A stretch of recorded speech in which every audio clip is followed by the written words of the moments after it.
Good morning. Hi சாமி, good morning. நீங்க என்ன கேள்வி கேட்க போறலாம்னு இருக்கீங்க அப்பா கிட்ட? கவர்மெண்ட் ஸ்கூல்ல மகாவிஷ்ணு பேசினாராமே, அத பத்தி எல்லாரும் பெருசா பேசிட்டு இருக்காங்க. அத பத்தி கொஞ்சம் சொல்றீங்களா? சாமி, மகாவிஷ்ணு என்பவரை அவரை எப்படி இன்ட்ரடியூஸ் பண்றாருன்னா, நான் ஒரு ஆன்மீக சொற்பொழிவாளர். நான் பல இடங்களுக்கு சென்று தன்னுடைய பரப்புரைய நேர்த்தியா ஆன்மீகம் மூலியமா மக்கள்கிட்ட எல்லா விதத்திலையும் நல்லபடியா எடுத்துரைக்கிறேன் அப்படின்னு சொல்றாரு. இங்க இந்தியாவில் மட்டும் இல்ல, தமிழ்நாடு மாநிலத்தில் மட்டும் இல்ல, இப்ப இலங்கை, ஆஸ்திரேலியா பல கண்ட்ரிகளுக்கு போய் தன்னுடைய ஆன்மீக சொற்பொழிவுகளை ஆற்றிக்கிறாரு. அது இங்க இருக்கிற நபர்களுக்கு சில பேருக்கு தெரியுது. அது மூலியமா ஏதோ ஒரு கான்டாக்ட்ல என்ன சொல்றாங்க, ஸ்கூலினுடைய ஆசிரியர், தலைமை ஆசிரியர், முதன்மை கல்லூரிகள்லாம் தெரிஞ்சுதான் நான் இந்த கவர்மெண்ட் ஸ்கூல்ல பேசினேன், எல்லாத்துக்குமே தெரியும், நான் சரியா தான் பேசுறேன் அப்படின்ட்டு பேசுறாரு. இது ஏன் ப்ராப்ளம் ஆகுதுன்னா, ஆன்மீகம் சொற்பொழிவு ஆற்றுவது என்பது தவறு கிடையாது. அதைத்தான் நம்மளுடைய கல்வித்துறை அமைச்சர் அன்பில் மகேஷ் பொய்யாமல் என்னங்கிறாருன்னா, நீங்க இங்க வேணா ஆட்டுங்க, இப்ப முதியவர்கள் இடத்துல ஆட்டுங்க, நீங்க ஒரு 20 வயசு 25 வயசுக்கு மேற்பட்டவர்களோட ஆட்டுங்க, ஒரு கல்லூரியில் போய் ஆட்டுங்க. பட் இது அரசு பள்ளி என்பது அதாவது தொடக்க ஒரு பள்ளி மாணவிகள் மீறி அதிகபட்சமா ஒரு 15 வயசுக்குள்ளதான், எப்படின்னா 10th +1 +2 எல்லாம் இருந்தாலும் ஒரு 15 வயசு 18 வயசுக்குள்ள உள்ள மாணவிகிட்ட நீங்களுடைய ஆன்மீகம் என்பதே அவங்களுக்கு சரியான தெரியாது. நீங்க ஆன்மீகம் பேசுவது போல் தன்னுடைய ஒவ்வொரு, அதாவது மறுபிறவி என்பது என்ன, பழைய ஜென்மத்தில் நீங்க செய்த பாவங்களுக்கு தான் இப்ப மாற்றுத்திறனாளிகளா பிறக்கிறாங்க, இந்த மாதிரி சில கர்மா உங்களை வதை செய்யுது அப்படின்னு சொன்னதுதான் தவறு.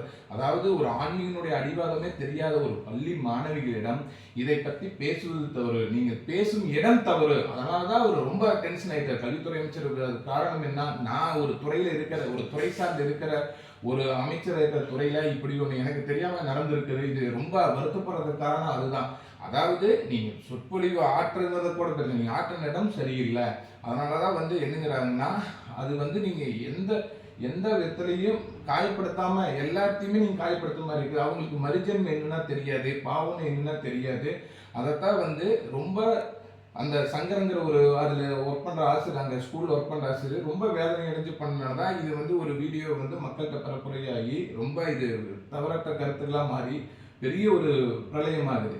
அதாவது ஒரு அரசாங்கம் கூட ஸ்கூல்ல என்ன சொல்றாங்கன்னா, குழந்தைகிட்ட ஃபர்ஸ்ட் திருக்குறளை ஃபர்ஸ்ட் படிச்சு தெரிஞ்சுக்கும். திருக்குறள்ல நீ படிச்சுக்கோங்க, அதை அப்ளிகேட் பண்ண முடியாது, ஏன்னா அதுக்கான வயசு கிடையாது. நீ எல்லா திருக்குறளையும் மனப்பாடம் பண்ணி வச்சுக்க.